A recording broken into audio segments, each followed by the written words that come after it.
banyak sekali potensi yang bisa teman-teman gali dari existing nasabahnya teman-teman. Kalau teman-teman tahu memahami dengan lebih baik siapa masing-masing personalnya, benar ya teman-teman ya? Kalau yang selama ini kita cuma tahu nasabahnya berapa, 200, 300, wah hebat ya banyak. Terus apa? Kita nggak bisa gali peluang lagi dari situ. Artinya kita tidak punya faktor kedekatan yang lebih. Maka peluang dari 300 orang yang Anda miliki itu sia-sia teman. Karena kalau kita bicara persistensi, justru dari orang-orang yang seperti mereka lah persistensinya bagus, oke banget. Karena apa? Mereka sangat menghargai, apalagi kalau mereka udah percaya sama kita. Oke, perkenalannya cukup sampai di sini. Saya akan masuk ke dalam sesi financial advisor yang sesungguhnya. Kalau besok, hari ini kita belum akan menggunakan yang namanya kalkulator. Kita akan menggunakan kalkulator mulai besok. Hari ini kita lebih mendalami hal yang paling dasar dari bagaimana sih caranya saya mau menjelaskan mengenai produk atau mengenai konsep perencanaan keuangan. Kalau besok kita akan mulai mempelajari proses perhitungannya dan lain sebagainya, hari ini kita akan lebih banyak role play. Basic banget, iya, karena saya berusaha untuk mengingatkan kembali kepada teman-teman. Mungkin di antara teman-teman banyak yang sudah agak lama, ada yang di sini lebih dari 1 tahun mungkin, 1 tahun, di atas 1 tahun, 2 tahun, kurang dari 6 bulan. Baik. Nah, artinya di sini penting sekali untuk kembali mengingatkan kepada teman-teman, kita akan banyak sekali melakukan role play, mulai dari role play janji temu sampai dengan role play begitu kita ketemu sama si calon nasabah, saya harus ngomong apa gitu. Kalau yang kemarin role play dan janji temu tujuannya adalah untuk jual produk asuransi, kalau sekarang yang akan kita lakukan adalah bagaimana caranya saya buat janji temu, kemudian saya ketemu dan saya akan membicarakan mengenai konsep perencanaan keuangan. Jelas ya ini? Kalau dulu pokoknya ketemu, begitu ketemu apa? Mau beli asuransi enggak? Kalau sekarang pendekatannya udah enggak kayak gitu lagi teman-teman.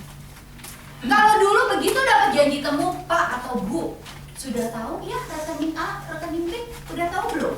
Kalau belum tahu saya jelasin nih. Kita udah nggak pakai lagi yang rekening A dan rekening B.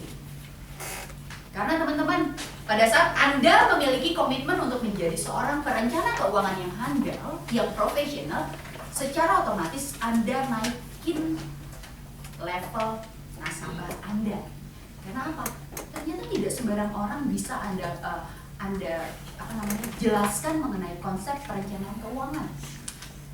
Kalau misalnya kita ketemu sama seorang tukang parkir atau seorang satpam, menurut teman-teman mereka prospek atau bukan? Prospek. Mereka mampu untuk beli proteksi. Katakan proteksi yang paling murah fit 300. Kalau mereka mau mereka bisa.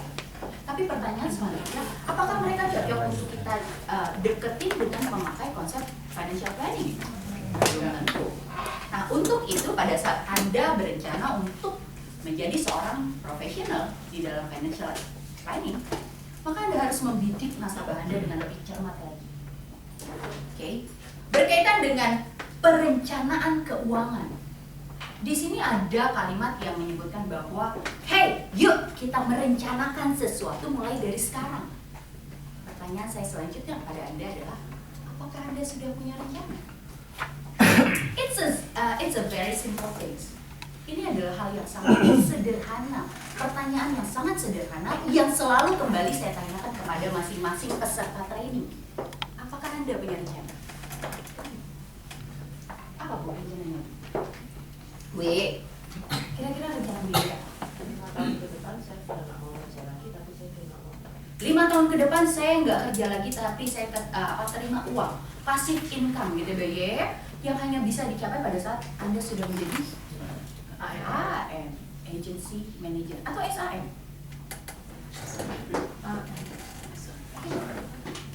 Bisa disangka. Nah, artinya Bu Yeye sudah memiliki rencana 5 tahun ke depan. Nah, sekarang apa yang Anda lakukan untuk mencapai tujuan Anda, Bu Yeye? sales tetap saya lakukan. Oke, personal sales. Rekrut Rekrut. Terus apa lagi? banyaknya. Rekrut sebanyak-banyaknya, jualan sebanyak-banyaknya, gitu ya. Ya. Terus apa lagi, Bu? Maintenance 5 tahun lagi AM. Rekrut plus selling. Itu yang dilakukan. recruiting sama selling harus di maintain terus. Plus maintaining.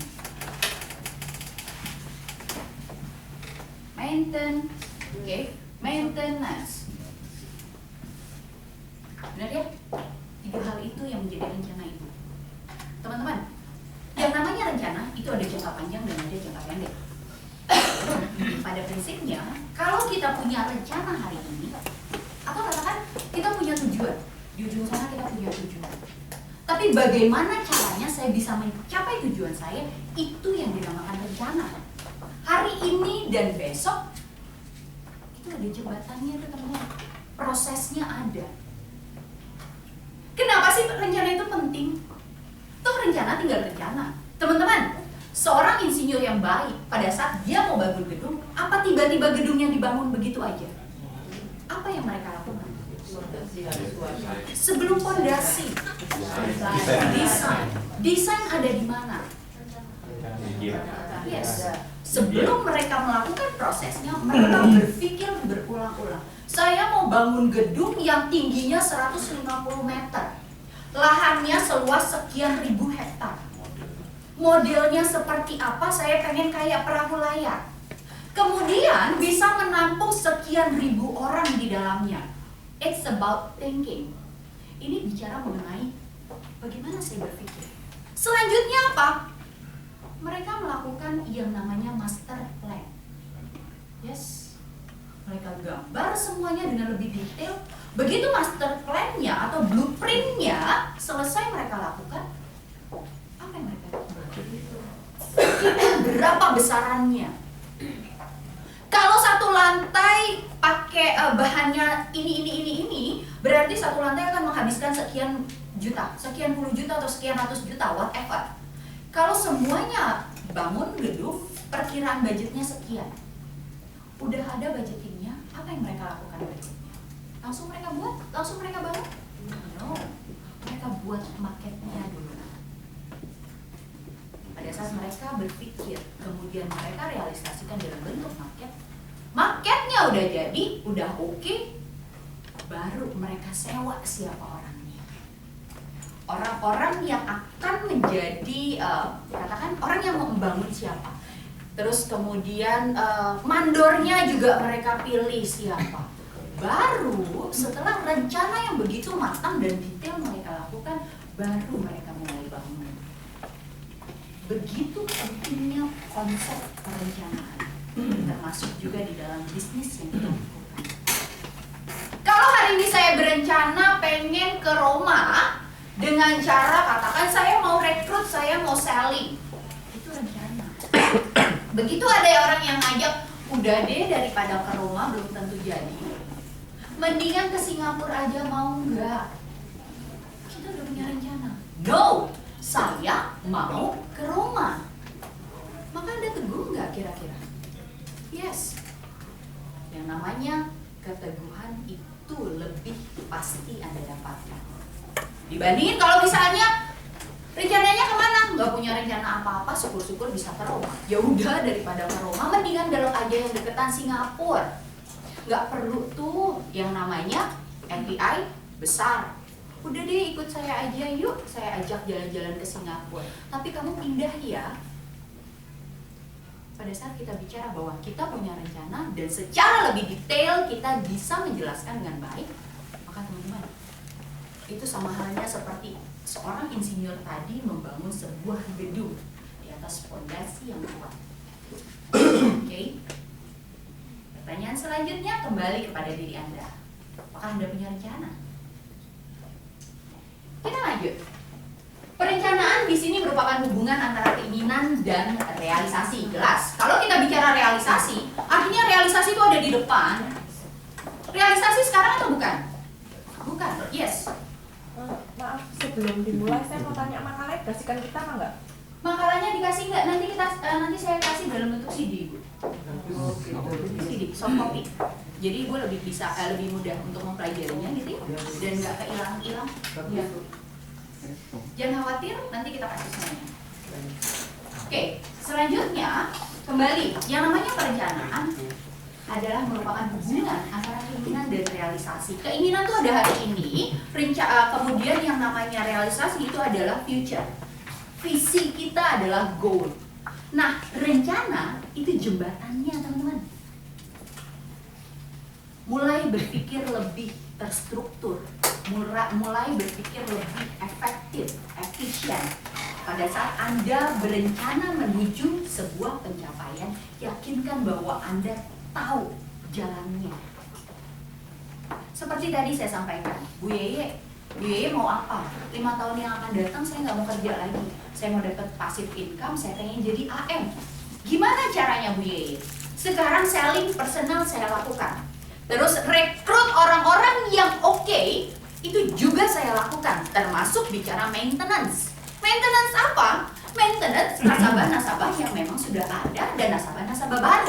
Termasuk juga maintenance orang-orang yang saya rekrut supaya tidak demotivasi. Karena kalau kita bicara personal, teman-teman, orang itu kadang-kadang motivasinya tinggi, kadang-kadang motivasinya rendah. Itu perlu di-maintain loh, teman-teman. Yes. Nah, begitu kita tahu mau kemana dan bagaimana cara mencapainya, maka setiap detail yang Anda lakukan, auranya menuju pencapaian. Rasanya, saya pengen ke sana. Setiap langkah yang saya lakukan supaya tujuan saya yang ada di sana tercapai. Simple, iya. Tapi pada saat Anda punya rencana, rasanya akan lebih berbeda. Dan bicara efektivitas, pasti jauh lebih efektif. Arah yang Anda lakukan akan lebih menjurus. Jadi kita tuh nggak jalannya ngacak tuh, teman-teman. Prinsipnya itu. Perencanaan akan membuka peluang dan dapat mengetahui bagaimana cara mencapainya. Iya, ada cerita seorang pelari. Nanti saya akan kasih tahu teman-teman filmnya seperti apa. Pada saat di tahun 1960 something, waktu itu Olimpiade, dia sudah merencanakan dengan sangat detail. Pokoknya pada saat saya ikut Olimpiade, saya harus jadi juara dunia. Dia catat semuanya dengan lebih detail, kemudian langkah-langkahnya dia catat, dan dia bayangkan itu dengan seksama. Saya merasakan bahwa saat itu saya pasti jadi juara. Dan teman-teman, nanti teman-teman akan lihat betapa dahsyatnya konsep perencanaan dan visinya. Jelas ya, visinya. Dia lihat bahwa, dan dia mempersiapkan saya jadi pemenang 4 tahun yang akan datang. Itu dia persiapkan dengan detail, dia persiapkan dengan baik, dan itu terjadi. Dan ajaibnya, kejadian itu mendorong atau memompa semangatnya di detik-detik terakhir. Sebentar kita akan lihat filmnya, saya akan kasih tahu ke teman-teman. Selanjutnya, yang namanya perencanaan atau planning tujuannya untuk memaksimalkan hasil. Perlu disadari bahwa perencanaan dan pelaksanaan harus dilakukan secara bersama-sama. Fit, hari ini saya sebentar lagi pasti, atau katakan tahun depan, FPI saya udah cukup kok untuk jadi UM. Saya nggak perlu rencana apa-apa. Mungkin saja itu terjadi, teman-teman. Tapi Anda bisa bayangkan pada saat Anda punya rencana dan Anda mencapai UM Anda dengan apa yang Anda rencanakan. Hasilnya, teman-teman, hasilnya itu jauh lebih nikmat. Kenapa? Saya sudah bisa membayangkan dengan baik, saya jadi pemenang. Dan itu membuat seluruh indera di dalam diri Anda itu bekerja bersama-sama untuk mencapai tujuan Anda. Jadi Anda akan lebih menghargai setiap titik dari apa yang menjadi pencapaian Anda. Karena Anda berusaha untuk itu. Anda bekerja keras dan Anda akan memastikan bahwa Anda menjadi pemenangnya. Perbedaannya sedikit. Sama seperti perbedaan, Anda tahu? air mendidih di derajat Fahrenheit itu hanya 121 derajat Fahrenheit. Air itu mendidih. Tapi begitu mencapai 121, air itu udah panas derajat Fahrenheit. Begitu mencapai 122 derajat Fahrenheit, air itu mendidih dan ternyata bisa menggerakkan sebuah lokomotif, teman-teman. Perbedaannya hanya 1 derajat. Perbedaannya hanya 1 derajat, tapi pengaruhnya kalau yang tadi 121 derajat hanya bisa bergolak sedikit. Begitu mencapai 122 derajat, sebuah lokomotif bisa bergerak dengan cepat. Sama perbedaannya dengan antara punya rencana dan tidak punya rencana apa-apa. Potensi mencapai tujuan mungkin terjadi, tapi begitu pergeserannya sedikit, rasanya berbeda. Pada saat Anda bicara, saya mau jadi seorang profesional, lakukan itu dengan maksimal. Lakukan itu dengan sungguh-sungguh, sehingga hasilnya pun jauh berbeda dengan orang-orang yang tidak punya rencana. Oke? Percaya atau tidak, Anda akan lebih long lasting. Kita lanjut. Di sini kebiasaan yang membedakan. Iya, ini hanya bicara mengenai habit. Ini hanya bicara mengenai kebiasaan, teman-teman. Saya nggak terbiasa berencana. Pokoknya semua ditentukan sama yang di atas. Sama dong sama konsep asuransi yang dianut sama orang-orang awam. Saya nggak percaya asuransi. Pokoknya mah semua diatur sama yang di atas. Teman-teman, yang di atas ngatur, kita boleh berusaha nggak kira-kira? Boleh. Yes. Nah, perencanaan adalah bagian dari ikhtiar, atau perencanaan adalah bagian dari yang namanya melakukan, doing-nya.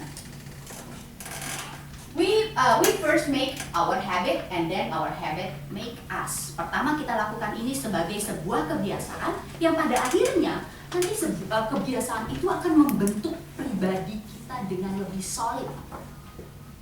Teman-teman bisa rasakan orang-orang yang memiliki kepribadian yang solid dengan orang-orang yang tidak memiliki kepribadian yang solid. Rasanya tuh beda. Apalagi pada saat kita jadi leader. Kualitas seorang pemimpin yang solid akan terasa sekali berbeda dengan orang-orang yang hanya sekedar pemimpin aja. Anda percaya bahwa yang namanya pemimpin itu tidak serta-merta dilahirkan begitu saja, tapi melalui sebuah proses pembentukan. Pada saat kita menjadi pemimpin yang solid,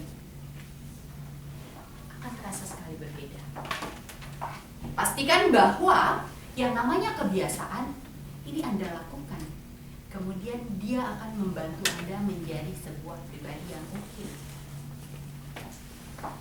Yang penting adalah disiplin. What is your plan? Next. Yang saya tanyakan tadi, plan Anda apa sih?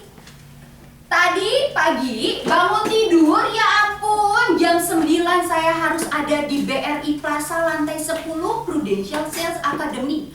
Mau ikut training PFA. Artinya saya sudah punya rencana dari semalam atau mungkin dari kemarin. Tapi kalau misalnya orang yang tidak punya rencana apa-apa, begitu bangun jam 8, aduh masih jam 8, tarik lagi selimut, tidur lagi.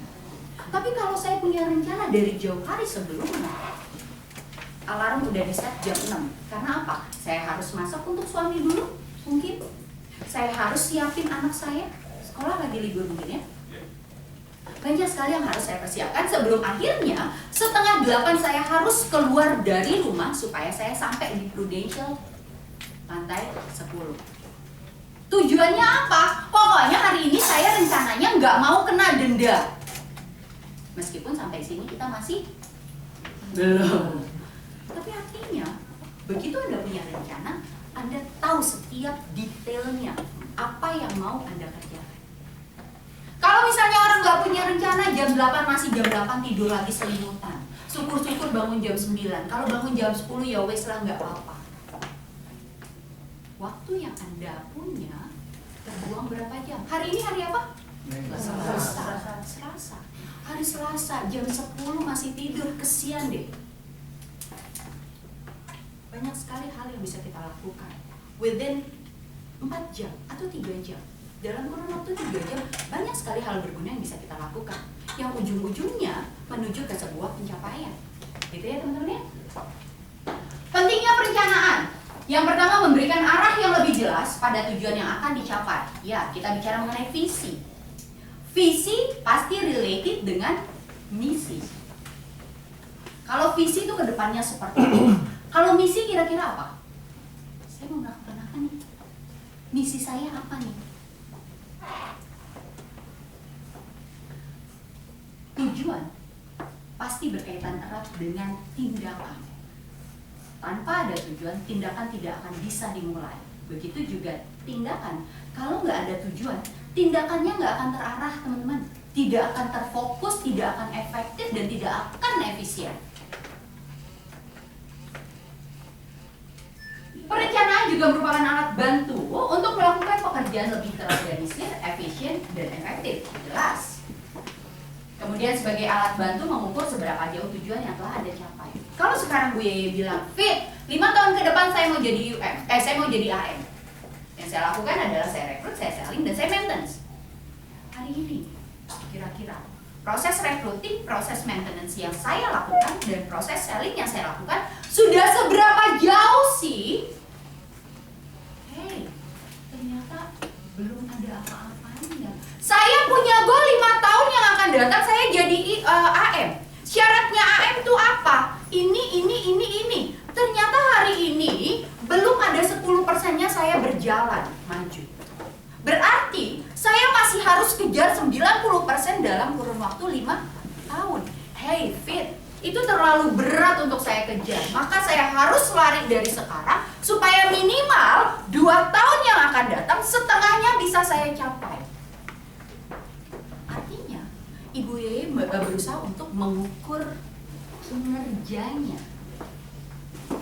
Proses perencanaan ini, pada saat Anda bicara dengan subordinat di bawah Anda atau agen-agen di bawah Anda juga bisa mengukur mereka. Sudah sejauh mana sih pencapaiannya mereka?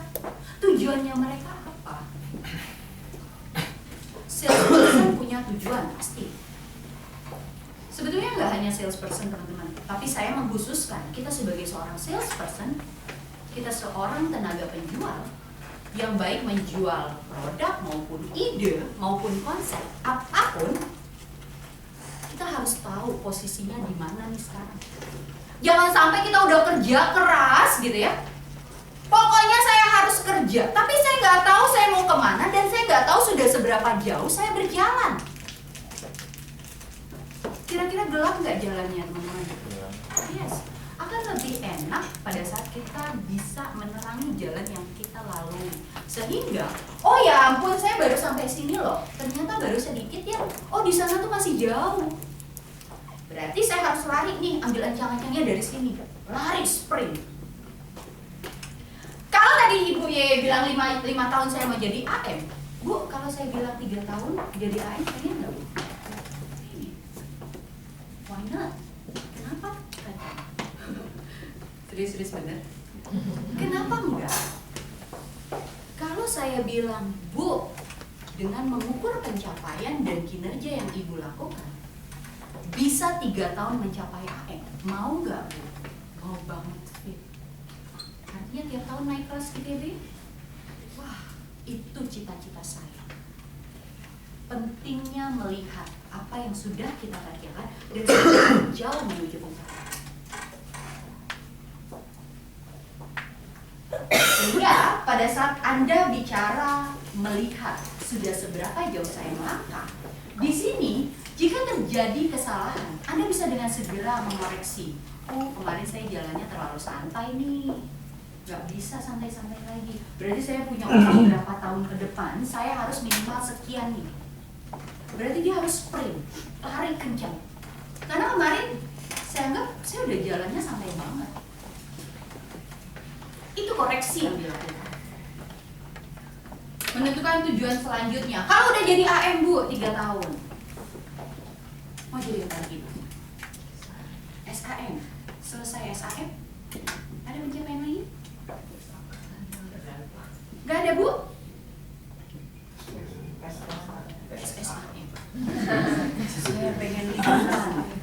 Setiap tahun kalau liburan ke Roma dibayarin Prudential itu mah kecil biasa, gitu kan? Oh terbalik ya, yang bayar sendiri yang biasa ya Pak ya? Yang dibayarin sama Prudential yang luar biasa. Nah, saya pengen kalau udah jadi SAM, tiap tahun saya harus ke luar negeri dibayarin sama Prudential. Berarti kita masih harus melakukan proses ya teman-teman? Maintenance lagi ya teman-teman? Yes. Itu pentingnya perencanaan. Saya kasih tahu ini contohnya film. Kedengeran? Ulang.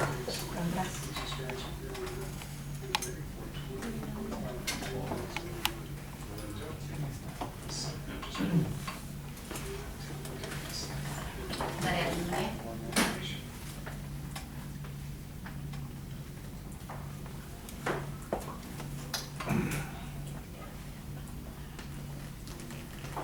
Sekarang kan besok.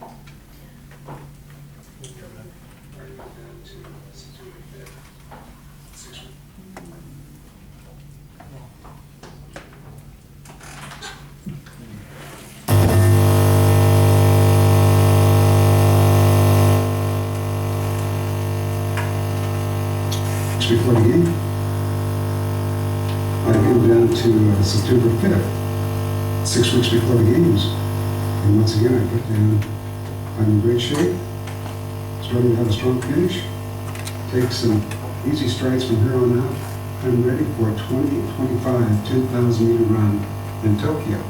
The subconscious mind cannot tell the difference between reality or imagination. Billy Mills created the greatest upset in Olympic history when he won the 10,000 meter event. And yet, he had planned how to win this race with clockwork precision for 4 years. For me, it was a form of self-hypnosis, and I visualized dozens of times a day. And I started with my workout book. And so this particular notebook, as I got closer to the games, this was the summer of 1964, I turned in August. I put down I'm in great shape, must believe I can run with the best in the world now, and I can beat them at Tokyo. The problem he faced was how to improve his best time by almost 2 minutes. How can you improve almost 2 minutes? And it's just too phenomenal to think in terms of 2 minutes or a minute and 50 seconds. So I just went to the simplest form of something that I can believe. Once around the track, 25 laps, I just have to put forth that much more effort. I like that. And it's 25 seconds. To improve 50 seconds, each lap I'd have to stay on top of the intensity of my pace just. That's 50 seconds. 2 laps to go. I'm on Ron Clark's shoulder, and Ron looked back. And I thought, oh my God, he's worried. If I could just stay with him, I have a chance. I have a chance. We go into the last lap, I had him boxed in, perfectly boxed in. He nudged me a little, I nudged him back, and he gently put his hand under my elbow and just pushed me out. I thought I was going to fall, I went out, stumbled, I closed back on his shoulder. Community from Tunisia broke between us.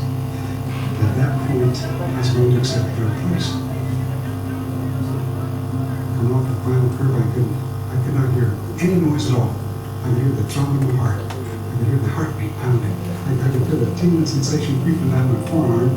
My vision coming and going, but my thoughts changing from one more try to I can win, I can win, I can win. I can see the tape stretched across the finish line. 30 yards to go, my thoughts became over and over again. I won, I won, I won. But I'm still in third place.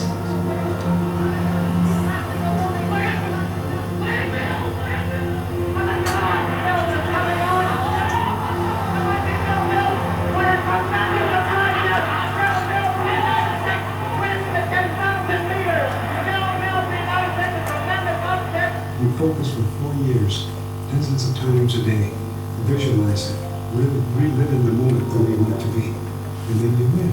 That fleeting moment, you know You're the very best in the world.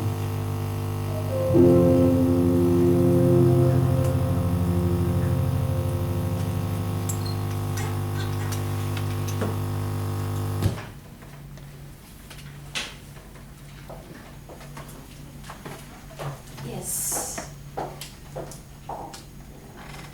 Teman-teman, si Bill itu udah ngebayangin dari awal, dari 4 tahun sebelumnya bahwa pasti akan jadi juara. Dan dia bisa merangkai dengan detail bagaimana prosesnya. Bener ya? Sebetulnya dia pada saat berapa yard terakhir, dia masih menempati posisi ketiga. Kalau dilihat menuju ke pencapaiannya, itu it's so close, sudah jaraknya tuh deket banget, pendek banget. Kalau orang-orang yang tidak punya keinginan kuat, tidak memiliki perencanaan yang matang, dan tidak melukis setiap detail di dalam pikirannya, udah pasti dia pikir ya udahlah ketiga lumayan, benar nggak teman-teman? Tapi yang namanya mental juara, hey, 20 yard itu masih battle atau masih medan pertempuran. Saya masih harus apa? Saya masih harus berjuang 20 yard lagi. Dan ternyata apa teman-teman? Dia berhasil loh. Dia berhasil loh. Ini hanya masalah 20 yard. Mau nggak si Bill-nya berjuang sampai titik darah penghabisan? Atau ya udahlah cukup posisi ketiga lumayan. Apalagi juara olimpiade posisi ketiga. Dia nggak mau nyerah sampai situ aja. 20 yard itu berarti buat dia. Sehingga akhirnya detik-detik terakhir dia nyusul. Itu nggak sampai 2 menit loh tadi. Nggak sampai 2 menit. Sekitar 1 menit 50 second. 1 menit 50 detik. Dia ngejar dan terbukti. Dia sudah merencanakan untuk jadi pemenang dan dia sudah merencanakan untuk jadi yang terbaik di Olimpiade musim dingin di Tokyo di tahun 1964. Dan itu tercatat di dalam sejarah. Luar biasa ya teman-teman ya? Yes. Pertanyaan saya selanjutnya, nanya melulu nih Vita. Kira-kira Anda mau berjuang untuk Anda sendiri? Yes. Anda mau berjuang untuk Anda sendiri? Yes. Oke, tos kanan kirinya berjuang. Oke, luar biasa. Jangan kalah sama Bill Mills ya. Kasihan yang di ujung bu. Berjuang apa? Kasihan yang di ujung cuma Oh, satu. kasihan yang di ujung. Berjuang soal kasihan deh. Oke, teman-teman. Sekarang kita mulai masuk ke dalam konsepnya. Proses mendapatkan nasabah. Nih teman-teman, di dalam proses mendapatkan nasabah, kita punya yang namanya tracking. Tracking yang pertama mulai dari membuat persediaan prospek, kemudian membuat titik temu, membangun kebutuhan, mendapatkan persetujuan untuk melihat lebih serius, masuk ke dalam proses rekomendasi, memastikan proposal dan pembayaran, dapat nasabah, artinya di sini closing dan akhirnya minta referensi. Ini proses-prosesnya teman-teman. Kita akan bahas prosesnya sampai dengan membuat janji temu. Nanti kita akan ambil beberapa orang contoh untuk melakukan role play, gitu ya teman-teman ya. Prinsipnya untuk teman-teman yang belum pada level minimal unit manager, artinya kita masih harus ada penjualan pribadi, gitu ya. Masih harus ada. Lebih besar komponennya adalah penjualan pribadi. Benar ya teman-teman ya? Nah, bagaimana sih kira-kira Fit pada saat saya mau melakukan proses penjualan dengan menggunakan konsep ini? Berarti saya nggak bisa dong Fit yang namanya tiba-tiba ketemu orang langsung terus saya tawarin, udah tahu belum perencanaan keuangan? Kira-kira bisa gitu nggak teman-teman? No. Langkahnya sedikit lebih panjang. Karena apa? Di situ pertama kita harus punya yang namanya bounding trust. Oke? Kita harus ada trust building dulu tuh. Kenapa? Orang-orang dengan level tertentu biasanya tidak terlalu mudah untuk bisa mempercayai orang baru. Apalagi pada saat kita singgung mengenai finansial. Oke, yang perlu kita lakukan adalah kita buat janji temu. Melalui apa? Melalui telepon. Kalau misalnya misalnya tiba-tiba lagi nunggu mobil gitu ya, katakan nunggu taksi atau nunggu di sini ada bis, ada, atau katakan lagi nunggu bis gitu ya, nunggu bis tiba-tiba ngelihat orang gayanya perlente, wah ini kayaknya oke nih, kakap nih gitu ya, tiba-tiba disamperin, Kak apa kabar, boleh saya kenal? Terus tanya, Pak sudah tahu mengenai konsep perencanaan keuangan? Siapa? Kira-kira gitu nggak teman-teman? Yang bisa kita lakukan apa? Kenalan aja ya Pak ya. Kalau bisa dapat telepon. Perlu nggak dapat alamat? Nggak perlu, nanti aja. Yang paling penting adalah nomor telepon yang valid. Tujuannya untuk apa? Telepon. Anda ada di sini adalah untuk memastikan bahwa bank nama yang Anda miliki tersedia cukup oke. Karena tanpa yang namanya bank nama, cuma mengandalkan telepon di handphone, oke? Nomor telepon itu ada berapa sih? Paling 200 ya teman-teman ya? 200 nggak sampai 2 bulan, 3 bulan juga udah habis di prospek. Nah, tujuan membuat bank nama yang berkualitas adalah untuk memastikan bahwa bisnis Anda ini berjalan dengan baik, berjalan dengan long lasting. Nah, untuk dapat nama-nama yang berkualitas, pastikan bahwa pendekatan yang Anda lakukan itu juga baik. Oke, kita lanjut. Prospek yang berkualitas adalah yang pertama di sini, teman-teman lihat bahwa si orang-orang tersebut adalah memang orang yang punya kebutuhan dan tahu bahwa dia punya kebutuhan. Tapi Fit, banyak sekali di antara prospek-prospek yang baru saya temui dan cukup qualified, dia nggak tahu loh bahwa dia punya kebutuhan. Kebutuhan pendidikan mah kecil, uang saya banyak. Jadi saya nggak consider itu sebagai kebutuhan. Uangnya banyak kan sekarang. Kita nggak pernah tahu 5, 6, 7, sampai 10 tahun yang akan datang, apa yang akan terjadi dengan aset yang dia miliki hari ini. Pada saat dia bilang saya tidak punya kebutuhan apa-apa, dia masih tetap jadi prospek yang berkualitas. Kenapa? Tanya lagi, kemudian gali lagi, dan pastikan bahwa dia saat itu mulai memahami bahwa dia punya kebutuhan jika tidak mengantisipasinya dari sekarang.